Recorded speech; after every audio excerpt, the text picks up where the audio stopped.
Soyez bénis au nom de Jésus-Christ, que la grâce de Dieu soit sur vous et que la main de Dieu vous accompagne dans le nom de Jésus-Christ.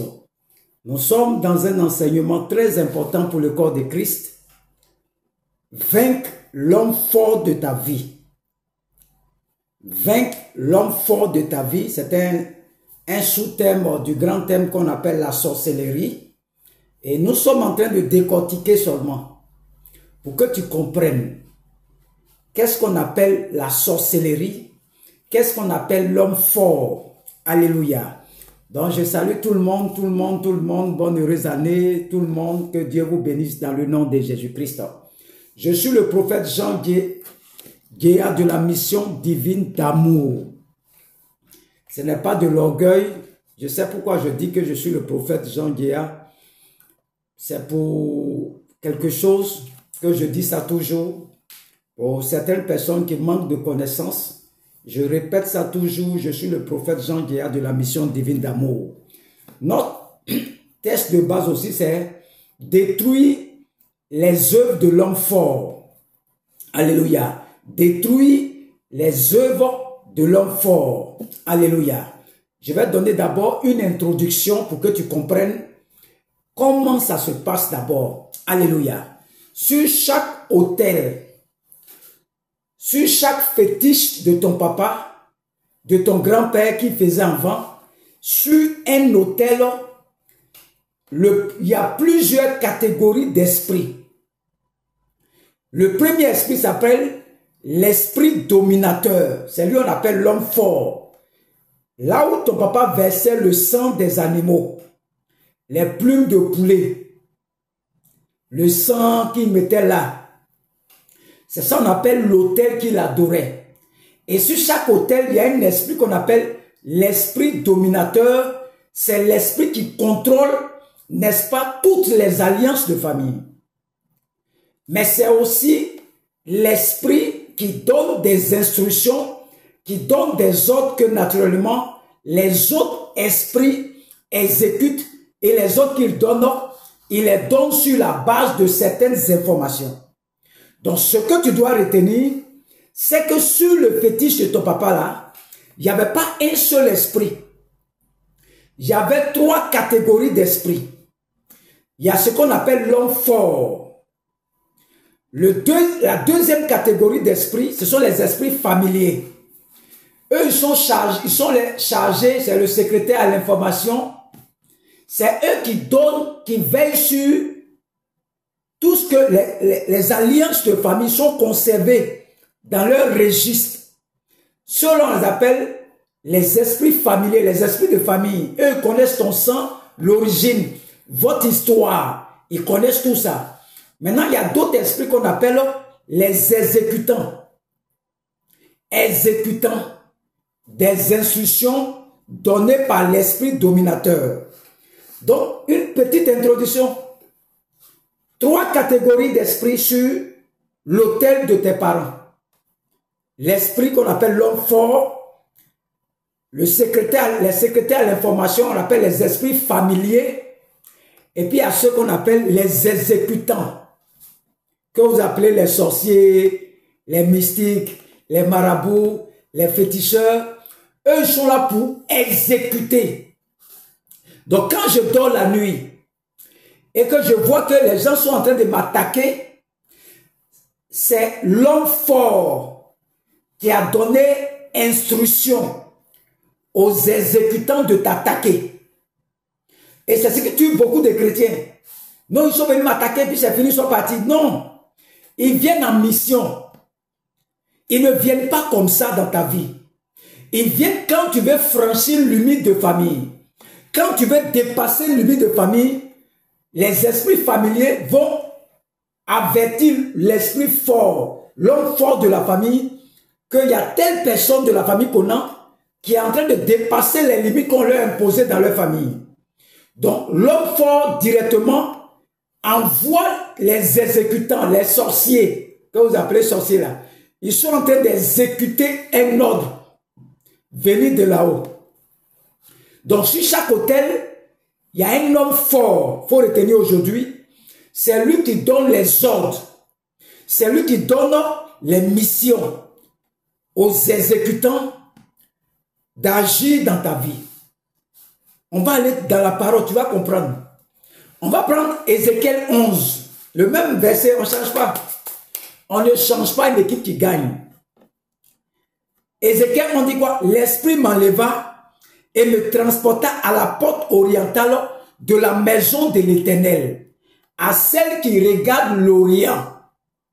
Et voici, à l'entrée de la porte, il y avait 25 hommes, un groupe de sorciers. Et je vis au milieu d'eux Jaazania, fils d'Azur, et Pélatia, fils de Benaja, chef du peuple.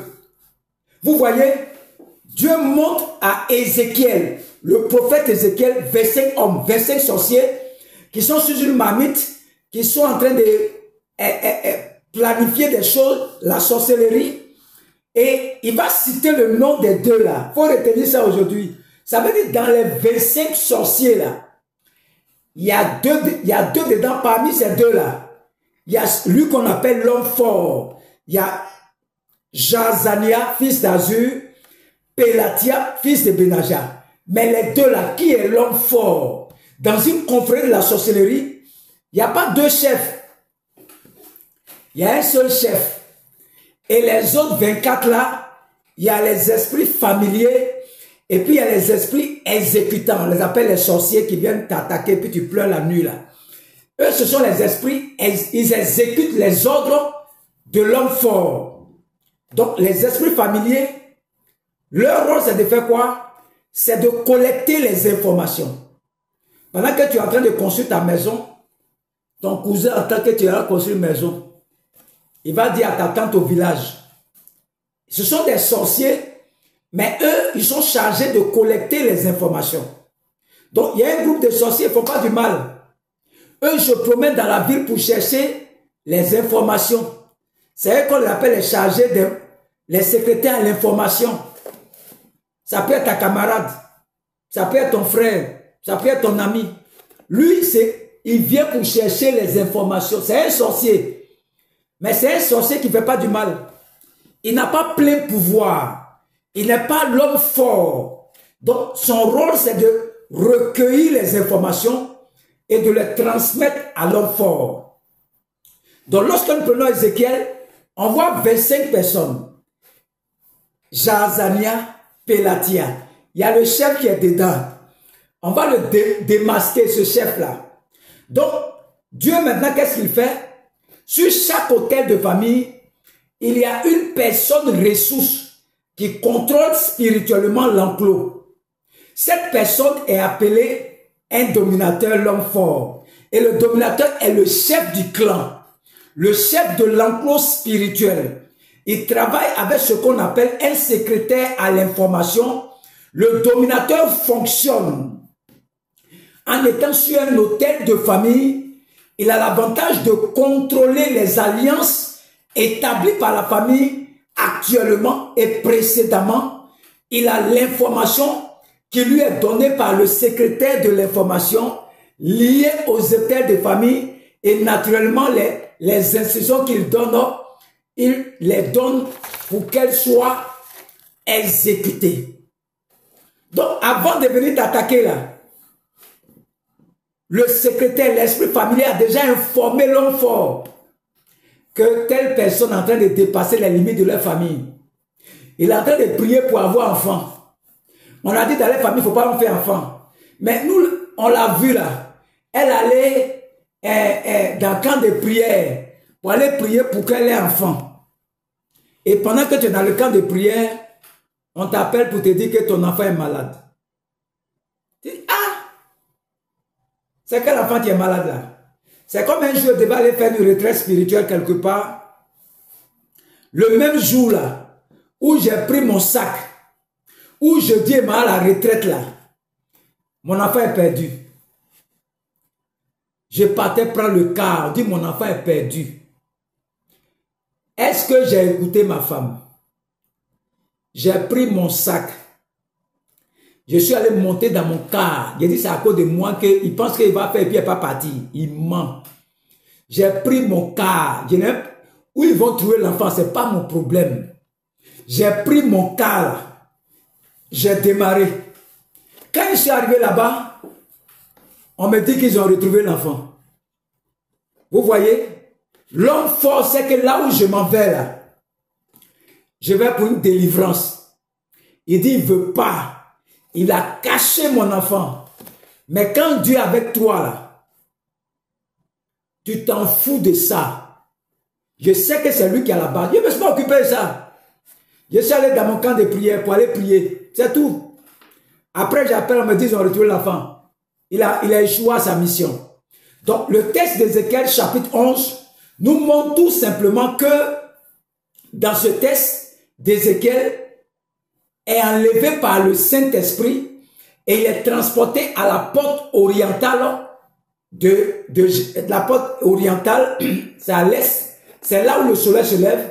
Il voit 25 hommes dans le temple qui font la sorcellerie et qui multiplient les maîtres à partir de leur position sur une marmite dans la ville de Jérusalem. C'est que le Seigneur demande au prophète Ézéchiel de prophétiser contre, n'est-ce pas, les hommes qui multiplient les maîtres dans la ville, la marmite, et les habitants de la ville qui sont identifiés en morceaux de viande dans la marmite. Donc Dieu demande au prophète Ézéchiel de prophétiser. Prophétiser. Donc dans ce texte, nous avons 25 hommes qui constituent le réseau de la sorcellerie par lequel le diable contrôle toute la ville. Mais sur ces 25 hommes, il y a un chef. Et le chef qui est appelé l'esprit dominateur. L'esprit dominateur, c'est celui qui est élevé au-dessus des autres. Les autres lui sont soumis. Et quand il donne des instructions, tous les autres se mettent en mouvement pour exécuter ces instructions, puisqu'il a une position royale par rapport aux autres. On l'appelle donc l'homme fort, le tyran, l'esprit dominateur. Donc dans ce texte qu'on vient de lire, ils sont 25. 25 ne sont pas des esprits dominateurs. Il y en a un qui est au-dessus des autres. Il donne des ordres. Alléluia. Il donne des ordres. Il donne des ordres. Il donne des ordres. Et c'est pourquoi Dieu dit au prophète Ézéchiel, prophétise contre eux, parce que ces personnes multiplient les maîtres dans la ville. Ils tuent les enfants de Dieu par la pratique de la sorcellerie faite dans une marmite. Dieu dit au prophète Ézéchiel, prophétise contre eux. Ils sont 25. Il y a Jazania, fils d'Azur, et Pélatia. On ne sait pas qui est chef encore, mais prophétise contre eux. Lorsque Ézéchiel commence à prophétiser, la Bible ne dit pas que les 25 hommes sont morts. Le verset 13, on va lire, tu vas comprendre. Tu vas voir qu'on va l'attraper ici, verset 13. L'homme fort là, il est ici. On dit, comme je prophétisais, Pélatia, fils de Benaja, mourut. Voilà le chef de la bande de la sorcellerie. C'est lui qui contrôle tous ces 25 personnes. On dit de prophétiser. Ce n'est pas les 24 qui sont morts. C'est Pélatia, fils de Benaja, qui est mort. Vous voyez? Il meurt. Ça veut dire que c'est lui qui occupe la position de dominateur. Et à partir de sa position, en tant que tyran, l'homme fort, il a été foudroyé par la prophétie d'Ézéchiel et il est tombé. Ce que je relève, c'est que les 24 autres personnes travaillaient dans deux fonctions particulières. Certains étaient des secrétaires à l'information et les autres étaient simplement, tout simplement ce que j'appelle les exécutants des ordres de celui qui était à la position de l'esprit dominateur. Donc l'esprit dominateur, l'homme fort contrôle les alliances à l'avantage d'avoir les autres membres sous son ordre. Donc ça veut dire que les esprits de famille sont sous l'ordre de l'homme fort, sous son autorité, mais ils travaillent avec des secrétaires à l'information et ils travaillent avec des exécutants des ordres. En fait, ce sont les exécutants des ordres qu'on appelle les sorciers, qu'on appelle les magiciens, les mystiques, les marabouts, les sorciers, tout ce qu'on est. Ils viennent exécuter les ordres du d'homme fort. Lorsque Pélatie est mort, cela veut dire que le fauteuil de domination dans la confrérie de la sorcellerie manifesté dans ce set de Pierre 11, il n'y a plus quelqu'un sur le siège. Le poste est vacant, le chef est mort, Pélatie est mort, le reste là, ce sont les sorciers qui exécutent. Tant qu'on ne donne pas ordre là, eux ils font rien. C'est comme les corps, les policiers sont ici. Tant que les patrons n'est pas là, ils ne peuvent rien faire. C'est quand on leur donne des ordres qu'ils vont agir. Le jour où on dit ils ont enlevé les patrons, ils sont dans leur coin de peau, ils ne savent pas ce qu'ils ont fait, ils se promènent. Mais quand un nouveau patron arrive, quand il donne les ordres, ils vont exécuter les ordres. C'est la même chose. Quand Pélatie est mort, le siège est vacant. Vous ne pouvez pas entrer dans la maison d'un homme fort et prendre tes biens. L'homme fort doit tomber pour ce qui est à vous, vous soit donné. C'est-à-dire, pour que tu aies des bénédictions sur plusieurs générations de tes parents, là, il faut que l'homme fort là tombe. Ce n'est pas les sorciers qui viennent t'attaquer qui sont importants, non. Ceux qui les envoient en mission, l'homme fort établi sur vos familles, c'est lui qui les envoie en mission. Et nous, qu'est-ce qu'on fait? On se lève contre l'esprit de la sorcellerie. Je te pile, je t'écrase, je te pile, je t'écrase, je te pile, je t'écrase, je te pile. Dès matin, c'est là les problèmes augmentent sur ta tête. Mais ces sorciers qui sont venus t'attaquer la nuit là, ils sont les exécutants. C'est l'homme fort là, le tyran, l'esprit dominateur, l'esprit qui est établi sur vos familles là. C'est lui qui envoie l'homme fort, il envoie les exécutants. Donc si tu veux, il faut les chasser ces sorciers là. Après il va envoyer un autre groupe encore. Ils vont attendre quand tu es fatigué là. Tu n'as plus, tu ne peux pas prier là. Ils vont te rendre visite. Alléluia. Donc sur un hôtel de famille, il y a ce qu'on appelle l'homme fort. Il y a ce qu'on appelle les secrétaires à l'information. Il y a ce qu'on appelle les exécutants. Donc si un hôtel, on a une confrérie d'esprit, une confrérie de sorcellerie qui veille sur l'esprit de famille, qui veille sur les alliances, sur les accords, sur ce que tes parents ont tissé avec l'enfant. Lorsque quelqu'un veut violer ça, les secrétaires à l'information qu'on appelle les esprits de famille vont informer le tyran, l'homme fort, qu'il y a telle personne qui est en train de s'apprêter pour voyager. Il y a telle personne qui est en train de s'apprêter pour se marier. Je me rappelle, le jour où je devais me marier, à cause de mariage, mon grand-père est décédé. Il a dit, si vous voulez tuer les tous, il a dit ça, il m'en fout de ça. Parce que j'ai dit que je vais me marier. Ils ont tué mon grand-père. On est là, comme je ne me suis pas occupé de là. Le jour même, on dit, on va, c'est proche même. Le grand-père de ma femme est décédé. Et les parents font réunion. Ils disent que c'est le jour de mariage. Eux vont faire funérailles là. Le samedi 13 mai 2017. Ils disent, eux, leur mariage, leur décès là, ils vont faire enterrement le 13 mai, jour de mon mariage. Il dit, si vous voulez là, faites ce que vous voulez. Moi, je vais me marier. On s'est marié. Un point, un trait. Tout ce qu'il a fait à côté là, ça ne m'intéresse pas. Quand tu as la connaissance, il y a des choses là, tu ne mets pas tes pieds là-bas. Tu ne tombes pas dans le piège de Satan. Si j'annulais le mariage là, je n'allais jamais me marier. Mais je suis resté ferme. Malgré les décès qui sont arrivés, j'ai tenu à mon mariage. Je ne me suis pas occupé d'eux. Ça ne m'intéresse pas. Je sais que c'est à cause du mariage que Satan veut annuler. Ça ne m'intéresse pas. Je me suis marié.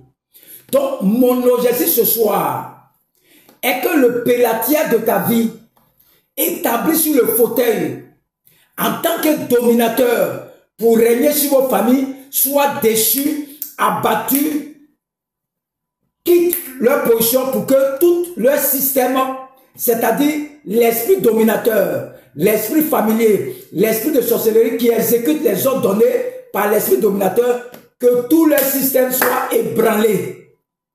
Que votre vie soit libre des systèmes démoniaques qui avaient eu tendance à enfermer certaines dimensions de grâce de chacune de vos vies au nom de Jésus-Christ. Tu dois abattre cet homme fort. Tu dois que cet homme fort soit déchu, renversé de sa position. Renversé de sa position. Renversé de sa position. Renversé de sa position. Première requête. Priez que les agents des ténèbres qui exécutent les ordres de l'esprit dominateur dans nos familles, contre nos intérêts, que l'exécution en cours soit stoppée et arrêtée. En fait, je veux que tu pries ce soir pour détruire toute phase d'exécution d'un plan démoniaque sur votre vie au nom souverain de Jésus-Christ. L'exécution n'aura pas lieu. Et ce qui vous concerne ne sera pas exécuté non plus. Ce que Dieu vous a donné ne sera pas tué. C'est la prière. Tu vas lever la main. Tu vas dire Éternel, Éternel, Éternel, ta parole est la vérité. C'est la raison pour laquelle ce soir, je prie contre l'exécutant des ordres dans le monde des ténèbres qui mettent à profit les ordres démoniaques contre mes intérêts, contre ma destinée. Je proclame, je décrète, je déclare par le pouvoir de la prière que toute exécution en cours d'un ordre démoniaque contre mes intérêts soit stoppée et anéantie au nom de Jésus-Christ. Pendant que je prie et je bats les mains, j'arrête l'exécution des plans ténébreux en cours dans ma vie, dans ma destinée au nom de Jésus-Christ. Pendant que je prie, je bats les mains, que ces plans soient arrêtés. Tout plan d'exécution en ma direction, en ta direction, soit arrêté ce soir. J'arrête leur mission. Tout ce qu'ils ont envoyé, le plan qu'ils ont élaboré pour venir m'attaquer, que ce plan soit arrêté dans ta vie, soit arrêté dans ta vie, soit arrêté dans ta vie, soit arrêté dans ta vie. Et que l'homme fort de ta famille soit renversé de son règne, soit renversé de son fauteuil, soit renversé de sa position, soit renversé de son autorité, soit renversé. Je renverse ton fort. Que tout pélatia dans ta vie, je la bats et je le renverse dans le nom de Jésus-Christ. Je la bats et je le renverse dans le nom de Jésus-Christ. Tous les esprits familiers, les esprits de famille, soient totalement dans la confusion. Soit dans la confusion. Je détruis les bases de données. Je détruis les bases de données. Je détruis les bases de données. Tout ce qu'ils ont dans leur registre me concernant ma destinée, concernant mon étoile, que tout ça soit effacé par le sang de Jésus-Christ. Je fasse cela, je fasse cela, je fasse cela, je fasse cela, je fasse cela, je fasse cela, que l'homme fort soit renversé, abattu de sa position. Je l'abats ce tyran, j'abats ce tyran, l'esprit dominateur, qu'il soit renversé, il soit renversé, il soit renversé, il soit renversé, il soit renversé, il soit renversé, il soit renversé, au nom de Jésus-Christ. Tu continues de prier. Nous sommes dans un enseignement, une formation. Il faut prier encore pendant 30 minutes. Continue, continue, continue. Je suis en train d'enseigner. Je dois passer à un autre enseignement. Donc, vous continuez de prier jusqu'à ce que tu sois fatigué. Continuez de prier. Que Dieu vous bénisse. Nous allons attaquer maintenant un enseignement. L'homme fort toujours. On va aller dans le Nouveau Testament pour que tu comprennes encore. Et tout ça, c'est pour ta formation. Il faut bien garder les enseignements. Il faut les télécharger. Il faut écouter ça plusieurs fois. Il faut écouter ça plusieurs fois. C'est une formation pour tous ceux qui veulent être des docteurs, des enseignants de la parole. C'est gratuit. Tu prends ça, tu écoutes toujours. Un matin, tu vas finir par devenir grand que moi. Moi, je suis rien. Peut-être pour toi, même va te dépasser pour moi. C'est le secret que tu donnes. Il faut écouter ça plusieurs fois. Prends au moins 6 mois. 1 an, 2 ans, 3 ans. Je ne suis pas devenu comme ça au hasard. Ça m'a pris 10 ans. Donc, il ne faut pas penser qu'un jour, en même temps, tu vas devenir docteur. Non. Même pour aller être docteur en médecine, ça fait 7 ans. Ça s'apprend. Le Saint-Esprit en toi. Faut apprendre, faut apprendre. Tu seras un grand docteur. Si Dieu m'a mis comme formateur, il sait pourquoi. Il faut apprendre. Tu vas devenir un grand docteur dans ton église aussi. D'ailleurs, mais comment tu as fait pour être formé comme ça? Il dit non, c'est Dieu qui m'a formé. Que Dieu vous bénisse. On passe à un autre enseignement.